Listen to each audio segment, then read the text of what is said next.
Hello guys! So ayan, ako ulit si Auntie Arlene. So meron kasing nag-comment sa akin guys, nagpapatulong siya, makahanap daw ng agency dito. Wow! Ang galing sumayaw at ang ganda. Ganyan ang mga dugong Pilipino. Na nag-open sa akin is kung ano daw ang agency ko dito sa Singapore guys. Sorry, may video na po ako na ilang beses ko na rin na-explain sa inyo na hindi ko po nire-refer yung agency ko dito sa Singapore. Yung reason kung bakit is meron po akong video yung ginawa dyan at pag napanood nyo po, maintindihan nyo yung side ko. Bali, tawag dito, hindi sa dahil ayaw kong kayong tulungan.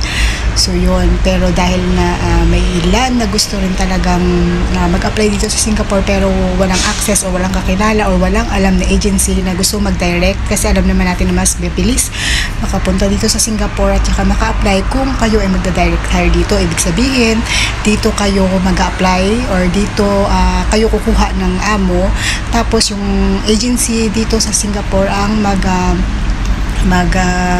mag-hire sa inyo at sila yung magpa-forward sa tie-up natin na agency sa Pilipinas. Bakit? Kahit tawag dito, kahit direct hire tayo, kailangan pa rin natin ng agency sa Pilipinas. Bakit ba daw ganon?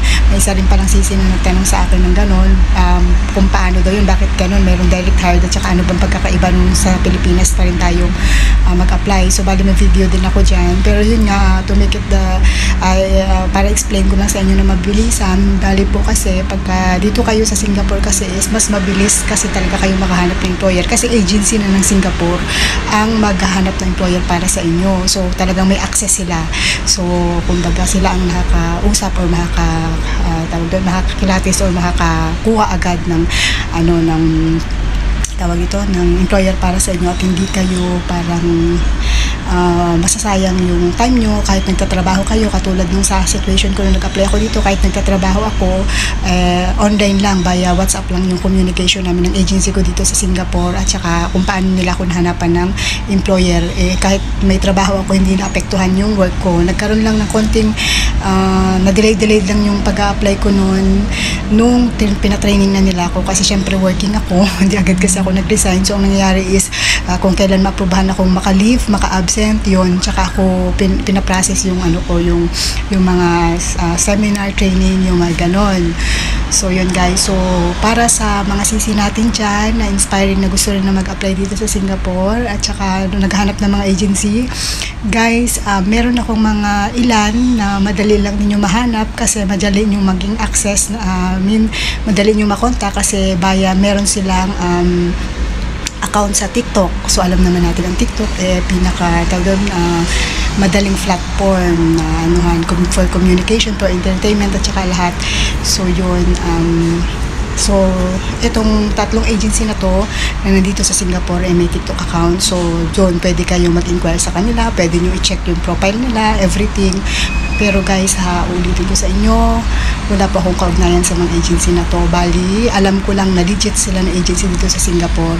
So yun lang yung alam ko, pero hindi ko alam yung mga magkano yung monthly na deductions nila, kung paano yung patakaran nila kasi every agency guys is iba-iba yung patakaran. So yun, paano ko nalaman kasi may mga kaibigan din po ako nandito sa Singapore at sa deduction pa lang, magkaiba na kami. So yun, bali ito guys, yung una guys is ito, yung A4 Employment Agency. Pilipina po ang may-ari niyan, si Mamuring George. Bali ang asawa niya is Singaporean Indian Singapore yun. Bali Pilipina siya na may-ari ng agency dito sa Singapore. So hindi ko rin alam kung paano yung patakaran niya, pero kayo na lang po mag-inquire. Tapos ang second po ay yung ZE Ortega, yun, Employment Agency yan. Pwede nyo rin siyang i-check.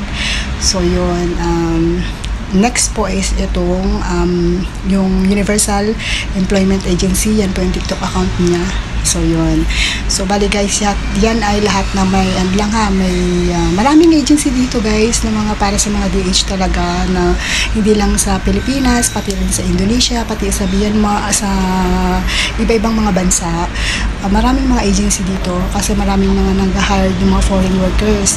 Yun nga lang, ito pa lang yung ibigay ko sa inyo kasi hindi na ako nakakalabas para pag-search ng mga agency, mapuntahan yung mga, ang tawag doon, mga actual talaga na nila na office nila kasi nga ako po pag day off ko ngarag din kasi may mga activities din ako, mga pinupuntahan. So yun, pero yan po sila is pwede kayo mag-inquire kasi may TikTok account yan sila at saka alam kong legit yan sila guys. So wag muna agad kayo magpasa ng requirements nyo ha, mag-inquire muna kayo, laging tatandaan mas maganda kung malaki ang offer na sahod, maliit ang deductions kasi alam naman natin is mas mahalaga ang pera, every cent counts. At saka lagi nyo tatandaan kung mababa yung deduction, lagi nyo tatandaan sa kahit halimbawa pa sabihin sa inyo 2.5 months ang deduction, lagi nyo tatandaan sino po ang sasagot ng mga expenses sa Pinas kasi syempre may mga trainings tayo na kailangan natin gawin sa Pinas.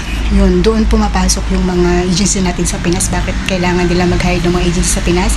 Kasi po once na direct hire na tayo, meron talagang tie-up na agency sa Pinas dapat kasi sila yung nakakaalam kung paano yung gagawin na proseso sa atin para hindi tayo maligaw-ligaw kasi may employer na tayo, ibig sabihin minamadali na rin tayo na ma-hire. So dapat maka-flight tayo, maabot natin yung kung kailan yung due na dapat na umalis tayo. So yun guys, so yun lang, sana makatulong. Bye bye.